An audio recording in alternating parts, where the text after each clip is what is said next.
করের মাথা ধরো। Justice, justice, justice.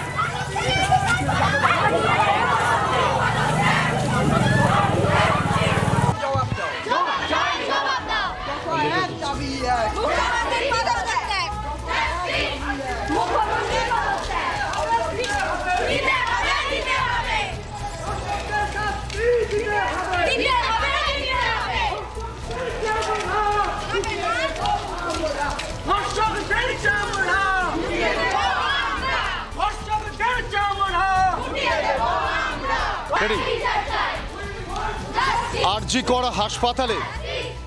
আরজিকর হাসপাতালে এক মহিলা চিকিৎসককে যেভাবে ধর্ষণ এবং খুন করা হয়েছে সেটাকে পাশবিকও বলা যায় না, কারণ পশুরাও এতটা পশুত্ব দেখাতে পারে না। তা সত্ত্বেও রাজ্যের প্রশাসন যেন সব কিছুকে আড়াল করতে একটা মরিয়া চেষ্টা চালাচ্ছে। মিছিল থেকে সে কথা উঠে আসছে। সারা কলকাতা তো বটেই, সারা বাংলা, সারা ভারতবর্ষ, এমনকি সারা পৃথিবীতেও এই নির্মম ধর্ষণ এবং হত্যাকাণ্ডের খুনের বিরুদ্ধে গর্জে উঠেছে। তারই প্রকাশ যেরকম খেলার মাঠে আজকে যুব ভারতী ক্রীড়াঙ্গনে আমরা দেখছি, যেমনি দেখা যাচ্ছে কলেজ স্ট্রিটে, কলকাতার এক প্রান্তে কুদঘাট অঞ্চলেও মহিলাদের ভিড়, মহিলাদের প্রবল বিদ্রোহ বলা যায় এখানে দেখছি আমরা। আচ্ছা, আপনার নামটা একটু বলবো? অঙ্কিতা নস্কর। আচ্ছা অঙ্কিতা, সিবিআই তদন্ত তো হচ্ছে, মুখ্যমন্ত্রী হাইকোর্টের নির্দেশে সিবিআই তদন্ত হচ্ছে, তবুও আপনারা কেন এই মিছিল? সিবিআই এমন করছে, তাদের দোষ। আমরা বিচার চাই, বিচার চাই, বিচার চাই। আমরা এখনো পর্যন্ত এই পদযাত্রা শুরু করেছি, করব, যাতে ভবিষ্যতে অন্য কোনো মেয়েদের সাথে এমন দুর্ঘটনা যাতে না হয়। আমরা বিচার চাই, বিচার চাই, বিচার চাই। আমরা দেখতে পেলাম যারা এই ঘটনায় অর্থাৎ প্রতিবাদে সামিল হচ্ছেন, সে ডাক্তার হোক, সাধারণ দর্শক হোক, যাই হোক না কেন, তাদেরকে পুলিশ ডেকে পাঠাচ্ছে। আপনাদের ভয় করছে না? না, করবে না। সত্যের সাথে থাকতে কারোর ভয় করে না আর করবে না। আমরা নিজেরা একটা মহিলার সাথে হয়েছে, কি করে চুপ করে থাকা যায়? এরকম কেন হবে? কোন জায়গায় মেয়েরা সেফ? কোন জায়গায়? না স্কুল, কলেজ, বাড়ি, প্রত্যেকটা মেয়ে মলেস্ট হয়। কেন হবে মলেস্ট? কি কারণের জন্য হবে? মুখ্যমন্ত্রী নিজেই নির্যাতিত, যে নির্যাতন করেছে তার চরম শাস্তি চাইছেন। তাহলে মুখ্যমন্ত্রী যখন চাইছেন শাস্তি, সেক্ষেত্রে তারা আপনাদের তাহলে কেন এরকম আন্দোলন? কেন করব না?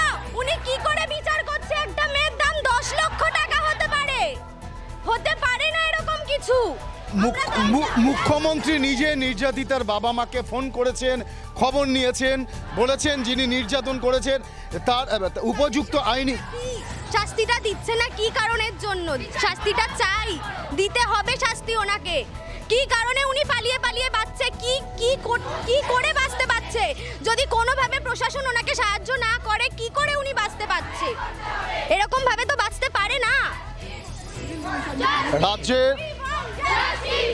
রাজ্যের সর্বত্র, কলকাতার সর্বত্র, দেশের সর্বত্র আরজি করে যে নারকীয় ঘটনা ঘটেছে তার বিরুদ্ধে মানুষ গর্জে উঠেছে।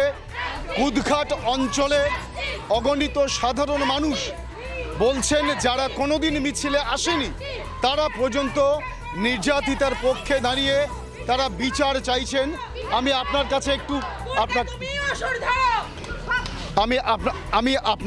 আমি আপনাকে বলবো যে এই যে সমাজের সমগ্র অংশের মানুষ এখানে ঝাঁপিয়ে পড়েছে এবং দেখা যাচ্ছে যারা এই নির্যাতনের বিরুদ্ধে কথা বলছেন, ইভেন খেলার মাঠে তাদেরকে পুলিশ হুমকি দিচ্ছে, এই বিষয়টাকে কি দেখছেন?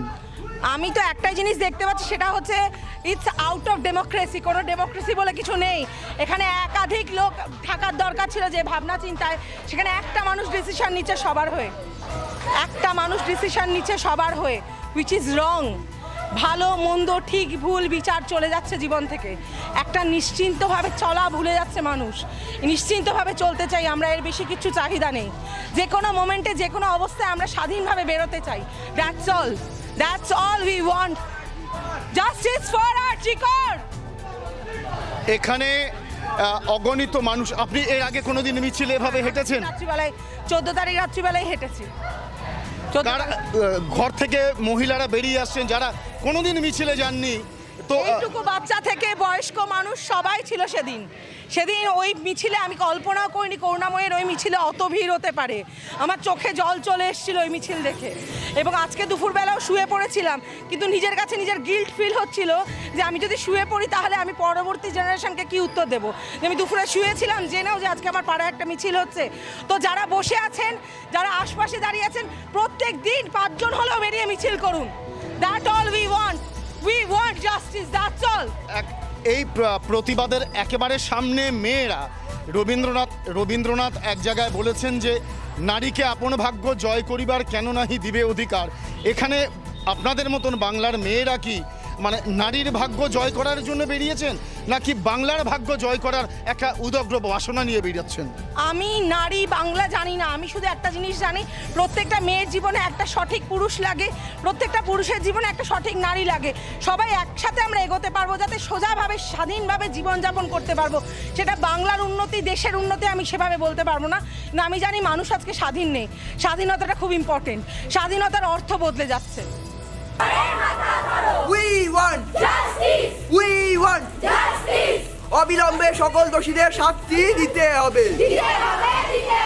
দফা 1 দাবি 1। দফা 1 দাবি 1। দফা 1 দাবি 1।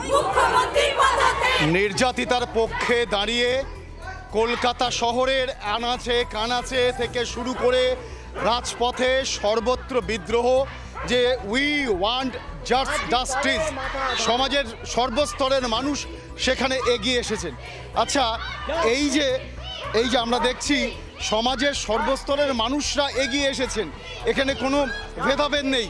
প্রফেসর থেকে শুরু করে যারা চিকিৎসক থেকে শুরু করে এমনকি আজকে খেলার মাঠেও দেখলাম যে ইস্টবেঙ্গল মোহনবাগান সমর্থকরা একসাথে হয়ে প্রতিবাদ করছে। বলছেন সরকার পক্ষরা এটা একটা ভিন্ন রাজনীতি হচ্ছে। সত্যি কি রাজনীতি করছেন আপনারা? এটা তো রাজনীতির ব্যাপার নয়, আর এটা একদিনে হয়নি। আসলে উদারীকরণের যুগে, বিশ্বায়নের যুগে মানুষের মনন, বোধ, রুচি সব কিছু পাল্টে গেছে। এই পাল্টে যাওয়ার ফলে সমাজে অপরাধ বাড়ছে। এই অপরাধটাকে আমি কিভাবে ঠেকাবো সেটা সরকারের একটা নীতি, কিন্তু সেই নীতির ক্ষেত্রে আমরা কি দেখেছি? আপনি যদি দেখেন যে সময় সময় যে বিভিন্ন এই ধরনের ঘৃণ্য ঘটনা ঘটেছে, তাতে কিন্তু ছোট্ট ঘটনা, বিচ্ছিন্ন ঘটনা এটা হতেই পারে, এইভাবে এড়িয়ে যাওয়া হয়েছে। এবং এইভাবে এড়িয়ে যেতে যেতেই কিন্তু আজকে আরজিকর হয়েছে। আরজিকর কিন্তু একদিনে হয়নি।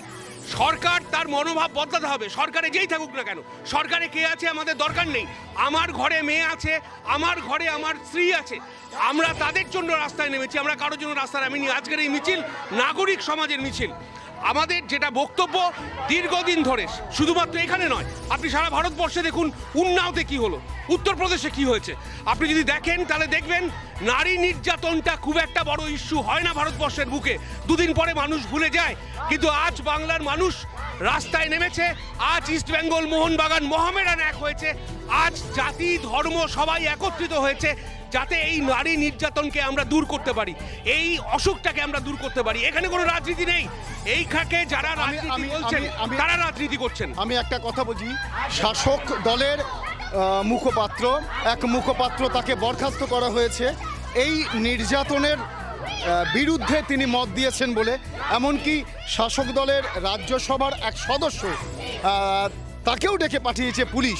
এটা কি মনে হচ্ছে অন্য ধরনের রাজনীতি? মানে দেখিয়ে দিচ্ছে যে আমরাও পক্ষে আছি, নাকি এটাকে এই আন্দোলনকে ভেঙে ফেলার একটা চক্রান্ত বলে আপনার মনে হয়?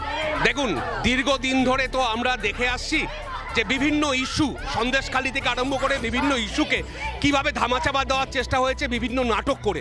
ফলে এটা নাটক কিনা বলতে পারবো না, তবে এইটুকু বলতে পারি যে সাধারণ মানুষ, আমি সাংসদ, রাজ্যসভার সাংসদ, কিংবা তিনি কোন দলের নেতা আমার জানার দরকার নেই, যে দলেরই যে লোক হোক, তারা যদি এইটার প্রতিবাদ করে এই আজকের এই আন্দোলনের পাশে দাঁড়ান, তাকে আমরা স্বাগত জানাই। মিছিল থেকে স্পষ্ট দৃঢ় আওয়াজ উঠছে, স্পষ্ট দৃঢ় আওয়াজ উঠছে যে অন্যায় হয়েছে আজকে, এটা অমানবিক, পৈশাচিক, কিন্তু এর শিকড় বহু দূরে।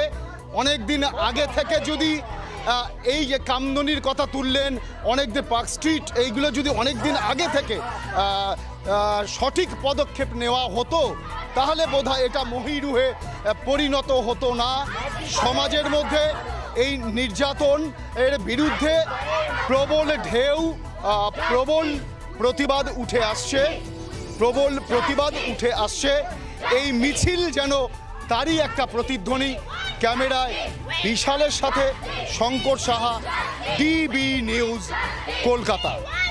এরকম অসংখ্য ঘটনা ঘটেছে সারা ভারতবর্ষে, প্রতি 15 মিনিটে একজন ধর্ষিতা হন, এটা ঘটনা। এর বিরুদ্ধে আমাদের কিন্তু গলা তুলতে হবে।